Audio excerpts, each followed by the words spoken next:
আসসালামু আলাইকুম।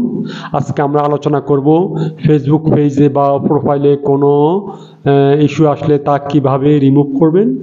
আসলে বর্তমান সময়ে বিভিন্ন কারণে আপনার পেজে বা প্রোফাইলে আপনার ইস্যু আসে, তা আমরা এখন আলোচনা করব। চলুন।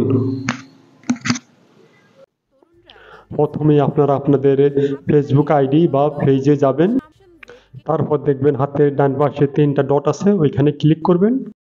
এরপর প্রোফাইল স্ট্যাটাসে ক্লিক করবেন। এখন দেখুন আমার ফেসবুক নামের নিচে লেখা আছে প্রোফাইল হ্যাজ সাম ইস্যু, মানে আমার এখানে কিছু ইস্যু আছে বলতে আমার ভুল তথ্য দেওয়ার জন্য ওরা ধরছে আমাকে। আপনারা এর একটা স্ক্রিনশট নেবেন, তারপর এখান থেকে বের হবেন। এরপর হেল্প অ্যান্ড সাপোর্টে ক্লিক করবেন। তারপর ক্লিক করবেন রিপোর্টে প্রবলেম। এরপর ক্লিক করবেন কন্টিনিউ টু রিপোর্ট এ প্রবলেমে,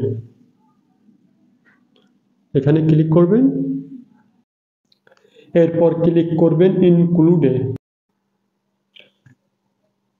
এখানে অনেকগুলো অপশন আসবে। আপনার ফেসবুক পেজ হলে পেজে ক্লিক করবেন, আর প্রোফাইল হলে প্রোফাইলে ক্লিক করবেন। আমারটা প্রোফাইল, তাই প্রোফাইলে ক্লিক করব। এরপর আপলোড ফ্রম ফোন, এখানে ক্লিক করবেন। আমরা যে প্রথমে একটা স্ক্রিনশট নিছি ওইটা এখানে দিবেন।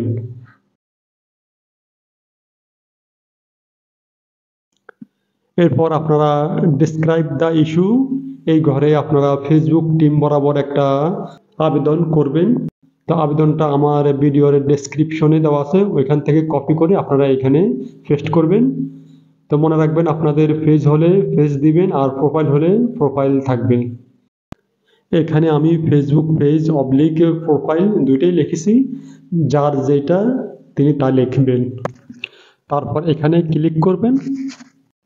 আপনারা এইভাবে লিখবেন ডিয়ার রেসপেক্টেড ফেসবুক টিম। আশা করি এইভাবে আবেদন করার পরে 24 ঘন্টা থেকে 72 ঘন্টার মধ্যে আপনাদের পেজের ইস্যুটা রিমুভ হবে। আর যদি রিমুভ নাও হয় তাহলে আপনারা 72 ঘন্টা পরে প্রতিদিন একবার করে 3 থেকে 5 বার লাইভে আসবেন।